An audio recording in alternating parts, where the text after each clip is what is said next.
Cliches retire, we set them free, shaking the ground with epiphany. Fresh thinking loud, it's our decree. Unconventional wisdom dancing on the beat.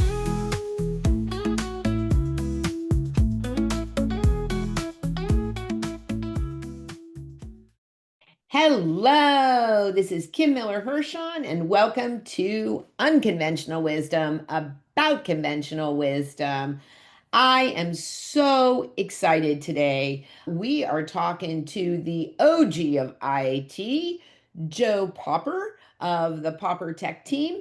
And Joe, why don't you take a moment to introduce yourself and then we'll jump right into it. Thank you, Kim. My name is Joe Popper. I'm with Popper Tech Team. I've been doing IT for so long, I call myself the OG of IT and now the AI guy because that's the new hot thing that we need to be talking about. And I focus on the finance industry and supporting technology for them. So that's what I do. And you've been doing it for quite a 30, while. 35 years now. Yep. Cool. All right. Your random question. At a company field day, what event are you most likely to win? I'm very competitive and I'm good at all kinds of games, but Oh, I try not to be that at company events because it creates the wrong vibe. okay. That's But Joe, we're not letting you out of this one. What are you going to win? We got to know. I'm good at all of the carnival games, the basketball or the ring toss or all of those games of skill. I'm very good at all of those. Okay. I love it. Yeah, I'm not sure I'm winning any of these, although I did just win a rib cook-off. That's a good one. Ask me to cook, that I'm gonna win. But Right. if you're gonna ask me to be like competitive in that way, yeah, I'm probably not gonna win those things. But I'm an Yeah. excellent cheerleader. Well, I think as the company leader, I think it's very important to cheerlead at those kinds of events. Mm. But I love the carnival games. I always did well at those as a younger person. I love that. And then like you bring home the huge stuffed animal or the goldfish. Oh my Lord. Actually, you know what is very cute is that I have three kids and I will never forget this. My daughter was probably 5 years old, and my husband took the kids to a carnival. It was not me because I would not have allowed that prize to come home. But my husband took the kids to the carnival and they came home with goldfish, right, in the Oh, plastic right. bag. So we go and we get the tank and everything. And then my daughter says to me at 5 years old, "Hey, mom, if this fish dies, could we eat it?" I'm like, I'm not really sure that's a really good idea for this little itty bitty goldfish. I will tell you, when I was a teenager, we went to Six Flags, and you know the little ring toss where you Oh, toss out sure. into the box, right? I tossed out there and won this enormous thing. It was huge. And I didn't want to carry this all around Six Flags all day long, right? So I was there with a bunch of friends. So I gave it to a friend of mine. I gave it to his girlfriend. And that was the wrong thing to do because he got jealous and mad. I just didn't want to carry the thing around. I had no idea, but he was mad at me for a while after that because I apparently was trying to show him up, which was not my intention. That's so funny. And you know what? Actually, that's a really interesting thing, Joe. And we'll see if our conversation ever circles back to that. Because I think sometimes working in a company feels the miscommunications and misfires can absolutely feel like you are a teenager at Six Flags. I agreed. And without any thought at all, you do some action and it has a major reproduction that you had no idea you were creating. Yeah, absolutely. It's so interesting that you say that. I actually had that happen just a couple of weeks ago. I was speaking to a group and I made this definitive statement, which I do believe, but I did not mean it to be provocative, right? Which was, as a leader of an organization, if you give somebody a performance review, like a once a year performance review, and there are any surprises on that, you have not given them feedback before then, that's a manager issue, right? That's a leadership issue. Oh Yep. my goodness. I like heard from a couple of people who really was not trying to rile anybody up, but evidently that those were fighting words. And I think there is this, like you sit back and you're like, oh, that's so interesting because that Right. really was meant to be informative and not provocative. One of the challenges about being a leader is you need to have strong opinions. You need to vocalize those strong opinions. And frequently that will cause strife because you've done that, right? Mhm. But the important piece of that is it's good to have those because as a leader, you need to be clear about where you're going. It's how you deal with the strife that is Right. the important piece. 100%. Exactly. All right. So talk to me about you're calling yourself the OG. You've been around the block for a couple of times and you've been in IT for a really long time. When you were younger, what did you think success was going to look like? What rules or conventional wisdom did you think you needed to follow to get to whatever level of success you wanted? And then what have you actually learned along the way that you really follow now? It's interesting. When I started in the IT business, it was more of a product business. Services were not a thing. So it was all about volume of sales Mm, and how could you sell more product? And it was all about how much product you could sell. And so there was some really interesting lessons out of that. But this was back in the day when, remember the magazines that had all the computer ads in them, right? You're not old enough to remember that. But in my day, that's how we sold. And people don't know what magazines are anymore, it feels. But the interesting thing here is if I would sell 10 computers, I would go, I didn't make that much money. But if I just sell one or two more, I'm going to make money. And the interesting piece of this is volume is not a good business idea by itself. The real thing that I learned is you needed to sell the first 10 computers profitably, right? It wasn't about how many computers that I sold and I will now make money. It was about I have to sell each computer at a price point that makes me money. And then as I chase volume, I'm good. But volume for volume's sake was not, that was a lesson that I learned fairly uh-huh. quickly. And then here's something I'm also curious about because I think the other piece of that is if you're in a sales role and it is about selling, right? Is there something there for you about authentically, about value, right? Yes. Yeah, and you're coming at that same comment from the other side of this, which is what is your value proposition? Because at the end of the day, pricing is important, but it is one of a number of things that is Right, important. And to your point, if the customer perceives value, pricing is in that, but it's not that important. right, It's understanding your value proposition, right? And so if you understand the value that you're providing to the client and you can enunciate that to the client, then you can also justify higher prices, all kinds of right. positive things for your business.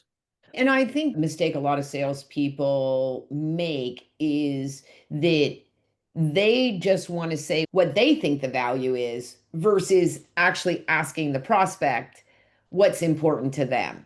And it's really interesting because the new iPhones just came out and I have I got a new phone last year, and it's just like a shiny object for me, That's right? right. Because and I went and looked at the phones. I was like, I'm gonna get a new phone. And it's gonna cost me a significantly more than my current phone. And the value proposition just isn't there for me. It's just Right. really and truly a shiny object. I have a new phone. My phone is like not even a year old. There just have not been that many significant improvements. Right. Agreed. Agreed. And that is a trap. I will tell you the one thing that's interesting is the Verizon, as an example, has this enormous trade-in program. Basically, they'll give you a new phone if you'll just trade in your old phone. And it's like, what's the messaging behind that? Because I don't need a new phone. The one I got's perfectly good, but they're willing to give me one. That's an interesting, what's the message? Exactly. I mean, that takes us down a whole nother path about consumerism and all sorts of things. But I will say that the new phone is orange. Yeah, There is it that. is very, yes, and it would match your glasses. Exactly. Thank you for that. But yeah, I'll just get an orange cover for this phone. It's not compelling enough. Okay. And then, as a successful leader, let me ask you this. How many people do you have in your firm? So about 10 to 12. Okay. What's one thing that people assume that you've got like totally figured out that on the inside you still wrestle with in terms of like Well, leadership? for 35 years, the pace of technology change has been that, right? Because we are always trying to keep up and catch up with whatever the latest phase is. Now it's AI, and how do we innovate with AI? But it has been this way for 35 years. I have always felt behind. I have always felt Mm, like we don't know enough. Now, the flip side of that is we know way more than our clients do, which is the value proposition. And we are actively working to stay in front of that power curve, if you will. uh-huh. But for 35 years, that has always been the case, the pace of technology change. And it's certainly changing rapidly these days. Let me ask you this in terms of as a leader of your organization and managing the people on your team, is there anything there that is challenging for you? Employees and employee development is always challenging. How do you keep your people motivated? How do you keep them aligned with where you're trying to go?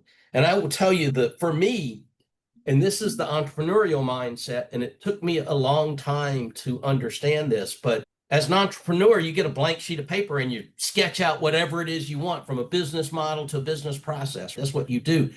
And the assumption is if you give a blank piece of paper to your employees, they'll do the same thing. At least that was my assumption. And it took me a long time to learn that employees want the paint by numbers picture. They want the colored pencils that are numbered, and they want the diagram that has the numbers on where they apply the colors. And they will innovate from there, but you have to give them that structure. And it took me a long time to figure that out. You know what's interesting about that and brings in some subtlety, which is you mostly have people who are technical, right, Right. working for you. And Correct. I would say that is mostly true for people who are more technical, more detail oriented. They definitely want structure, they want process. And you're right, they can be very innovative, but if you give them a blank sheet of paper, it's very uncomfortable. I was going to say part of my industry attracts the ADD. The two-thirds of my staff at any given time, and over the years, this is consistent, is ADD. I'm ADD, or whatever we're calling it these days. And so part of my industry is those people need a lot of structure anyway. And so Yeah. that's the other piece that I have learned. And again, it's an interesting thing because I've got most of the people that are in this space are more towards technology, and they're not so good with people. And that's always the challenging piece in this business, is finding good technology people that have good communication skills. Yes, I agree. I do tend to have a lot of clients in that sort of technology space.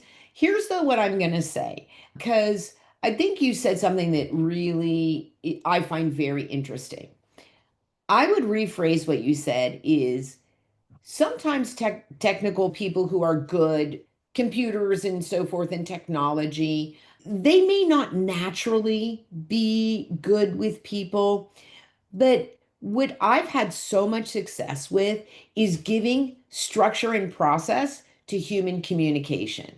Yes, So I think it's just a skill that they have to pay a little bit more attention to. Listen, Joe, you don't want me to do your taxes. Could I do it? Sure, I could do it. You definitely don't want me to do it that's because right. it's amount of detail and attention that is not in my natural skill set, right? It's the same thing with people who are more technical. Like they can learn the skill, right? But it's going to take more time and effort.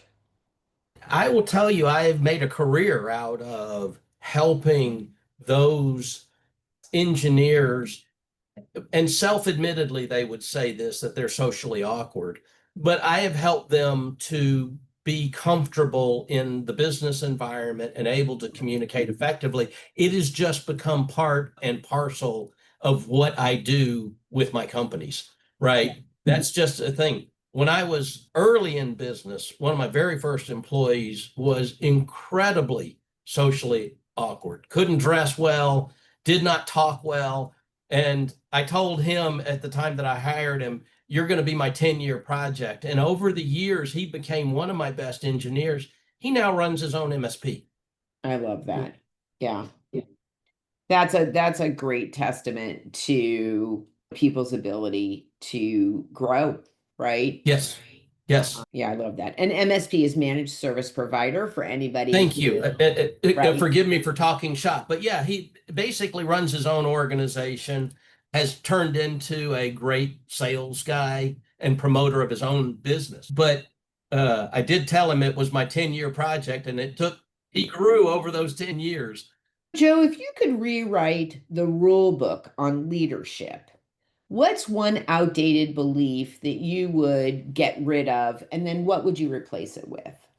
That's an interesting question. I think the rules of employment have changed dramatically over my career. When I started out, you got a job, you were glad to have the job, and pretty much as long as the company was at least reasonable, you put up with whatever the corporate baloney was, right? And I think that power has shifted. I think that because of the nature of work now being so flexible, work from anywhere, anytime kind of thing, and the nature of talent, I think that the power shifted over to the employee side, right? So the employees are more driving the how you do. And if you look at the technology companies like Google and Facebook, where they've got the cafeterias that cater to their employees and those kinds of things, that's an example where the rules have changed for the employee. And there's another example. Companies post-COVID are really struggling to get their people back into the office. And you've seen all of the news articles about how difficult it is because people don't want to do that. And I think the takeaway from that is the employees have a lot more say-so and power in their employment options than they did when I first started out. And so that's a rule that's changed. But what, in terms of your own leadership, can you think of an example where you lead in a different way than maybe traditionally somebody might have done? I think in that case, for me, it has been about changing my mindset and being more tuned into my employees' needs as opposed to trying to say, this is where the company goes, here's your job, just go do your job. And so I think I've had to change my mindset to being more in the business development of my employees than I was when I started. I think that's the takeaway from that discussion. Because when you, just like you said, when you started, it was just like, do what I'm telling you to do, That's right? exactly right. And if you Come don't to like the it, office. Come that's to the office. that's right. Sit in the desk I tell you to sit in. Do the job I tell you to do. Right. And now it is, I don't care where you work. What I care about is, are you getting the results that I need? And so there's a bunch of things that have gone away, particularly in California, but dress code has relaxed dramatically. Personal grooming habits have relaxed substantially. All of those things have changed over time.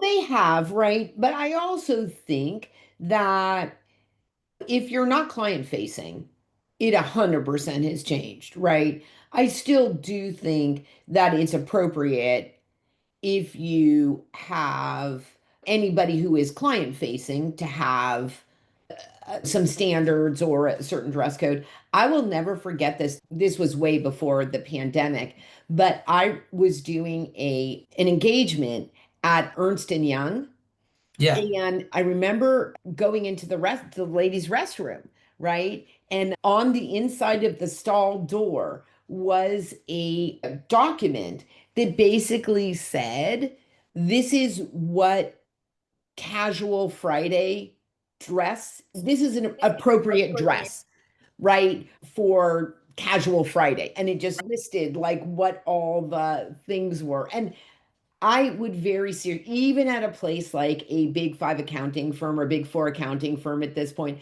I'd be surprised if you saw a list anymore. And I think that goes back to the paint by the numbers, right? Giving your employees a blank sheet of paper on how to dress on casual Friday is not going to end well if you're a large organization.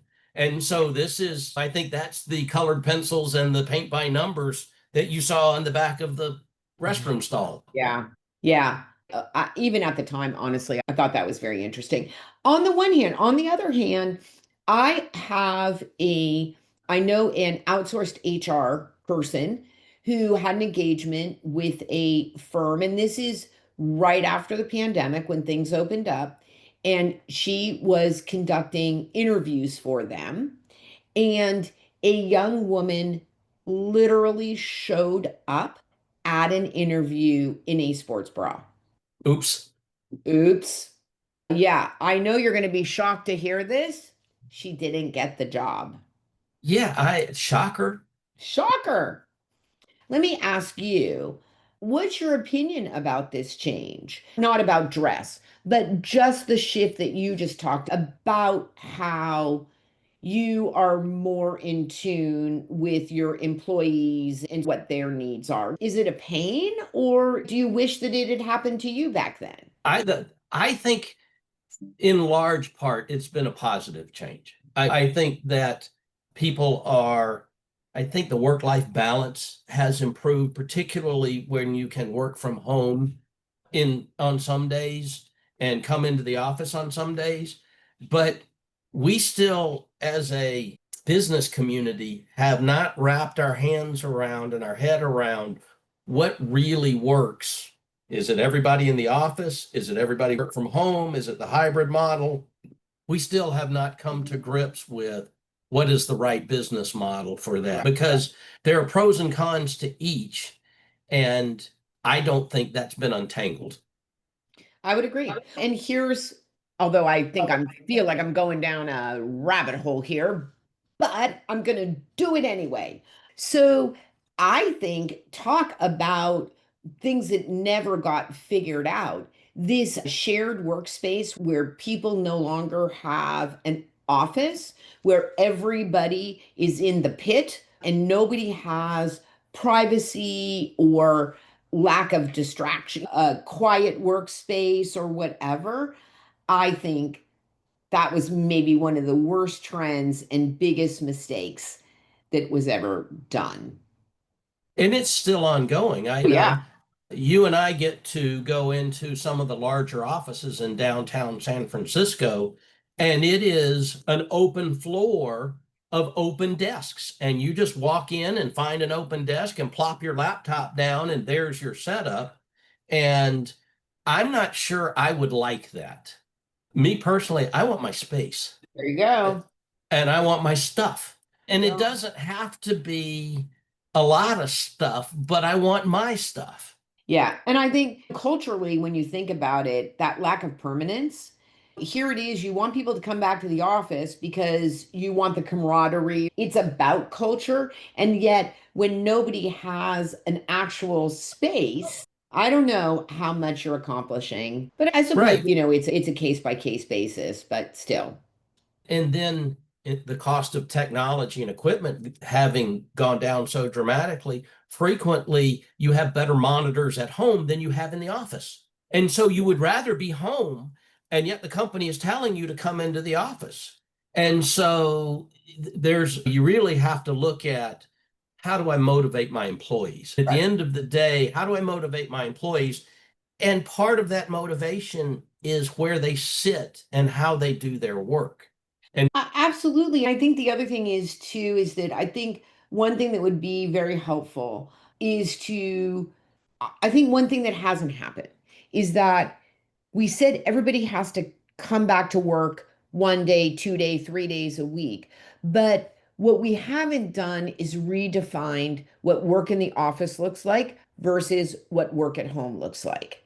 So what we've done is said, oh, come to the office. We haven't made the distinction. And Right. I actually think that is a big mistake. I think actually, if you've got people coming back to work, say 2 days a week, then there is maybe communal lunch. There are meetings that happen, right? The in-person meetings that happen. But the expectation that you're going to get a lot of heads down work done is probably not realistic. Yeah. So changing how you think about work versus, I think people just think I'm either just going to do my work in the office or I'm going to do that same work at home. And it's not the same.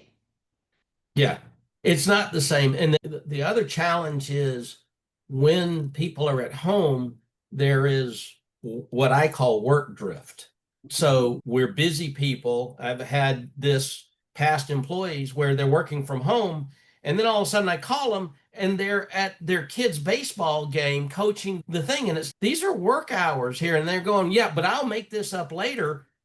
Okay, but that was not part of our discussion in terms of, when were you doing work and what part of this do I control as your employer? And it's challenging because, not a bad employee, but on the flip side of that, my opinion was that employee was taking advantage of the work from home, that Right. idea. And I think if I can put my Coach Kim hat on for a minute, I think that you've really hit on communication, right?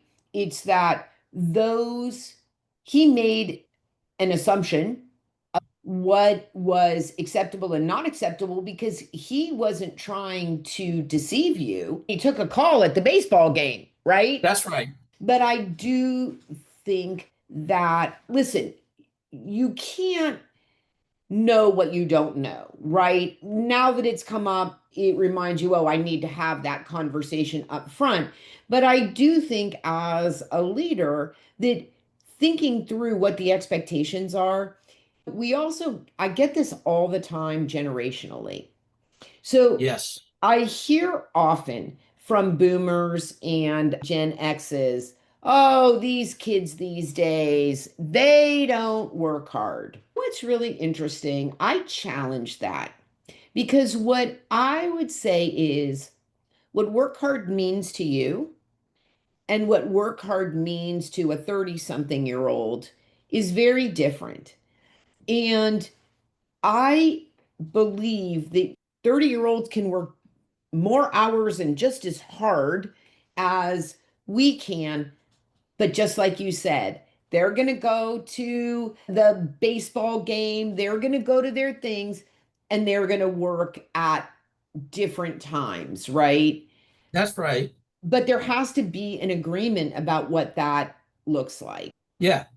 And the nature of work is changing. Right. So I've got a new employee and we're doing AI workflow development. And I needed that employee to make sure they were following an appropriate documentation process. So this employee is new. So I needed a process and procedure document. And I'm at the gym, right? And so I'm lifting weights and I whip out my cell phone and I pull up my AI tool and I say, all right, I need a process and procedure document for documentation. And here's what it needs to do.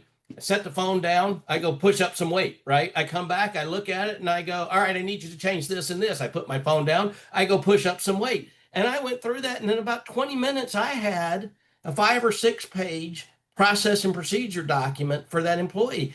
So, where, tell me how I managed that in a work process. I created a document, first of all, that would have taken me hours before with Oh, AI, 100%. and it's good. And I did that in the middle of working out. What does that look like in the new age? And I don't have an answer for that, but that's what we're dealing with. Exactly. Exactly. So interesting. All right. You might have actually just answered this question, but what's one unconventional habit or mindset shift that's helped you grow your business? Oh, I think the adopting AI is the most fundamental thing that you can do right now, right? That is if you're questioning whether AI is a tool or not, you need to get over that, right? The real issue that's coming up is those who embrace AI are going to prosper, and those who don't are going to struggle. Yeah. Yeah. Good. All right. Well, that's helpful. And I agree with you 100%. Absolutely. You know what's so interesting is that this isn't the interesting part, but hopefully someday it will be. But I just wrote a book, right?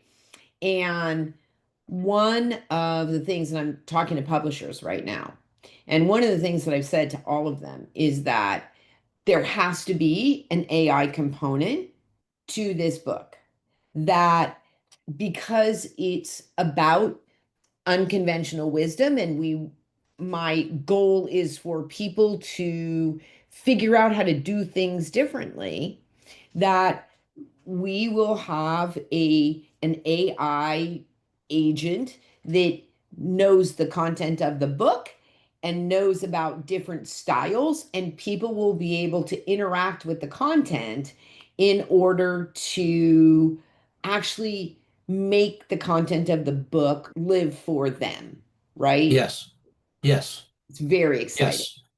yes, yes. The we don't fully comprehend yet, but AI is going to be transformational. I can give you lots of examples, but at the end of the day, it is going to really change the nature of business and the nature of work. Absolutely.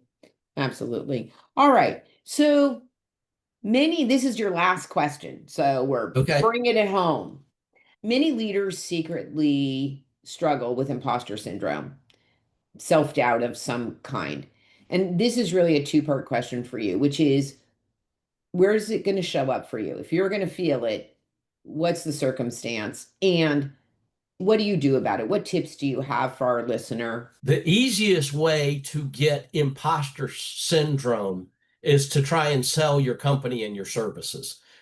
Because the people that you are talking to are going to push back and push back hard and challenge you, right? And where you really start getting imposter syndrome is you've been on 5 sales calls and you've been thrown out of 5 offices with no results, and you're going, that's the nature of the imposter syndrome.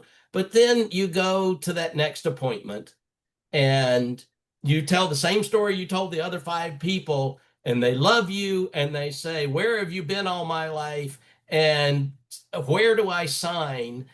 And then you get that validation again that the message that you're putting out there is valuable and to somebody, right? Doesn't have to be valuable to Right. everybody. It just needs to be valuable to your client base.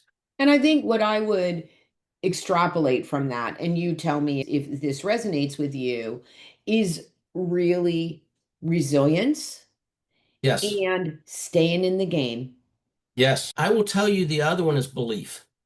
That's a powerful word, which is believing in yourself and believing in the product and or service that you're providing. Yeah. And if you have that belief, that does wonders to cure the imposter syndrome. And I like that, because I've heard people say over, I've gone to some sales seminars and so forth, and I love the way this sounds, but it doesn't really help me, which is great. You got 5 no's.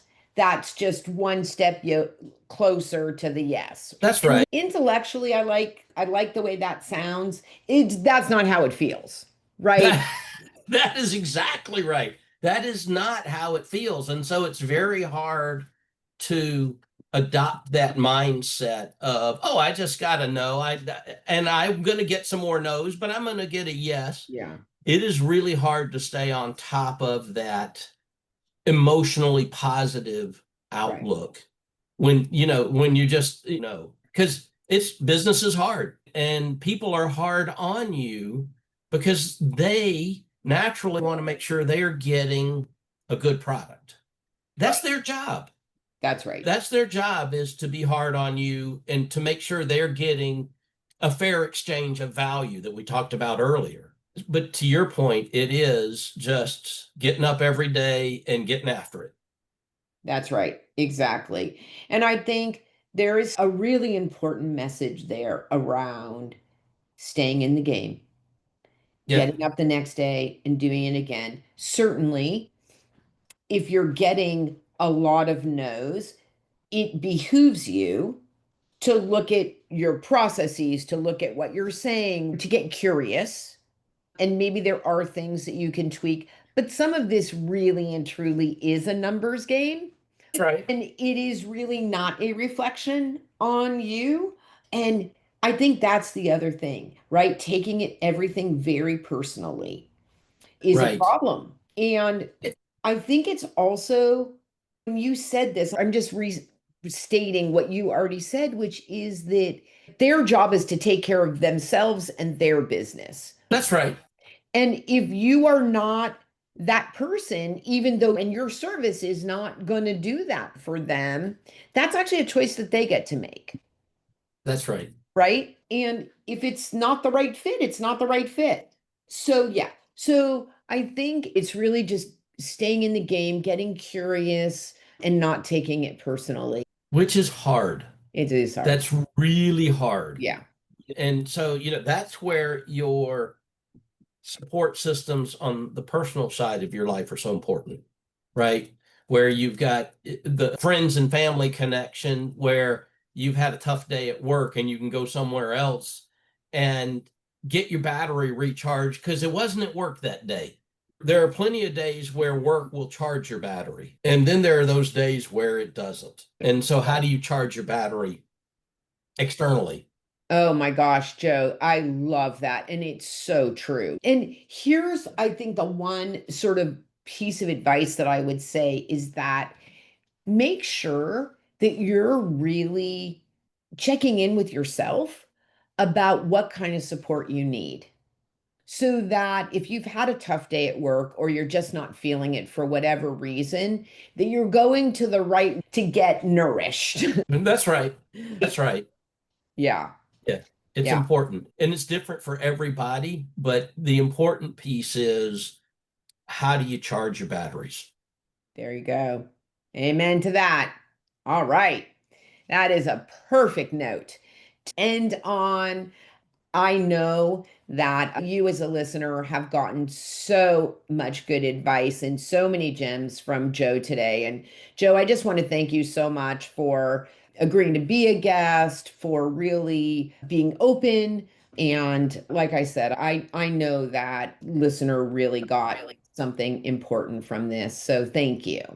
Good. I'm glad to be here. I appreciate the opportunity, and I hope people did get something good out of it. Good. All right. My guest was Joe Popper of the Popper Tech team. This is Kim Miller-Hershon of Kim Miller-Hershon Coaching and Consulting. You are listening to Unconventional Wisdom about conventional wisdom. I say this every time. You got to share, you got to download, do all the things, right, that we need you to do to share the great information here.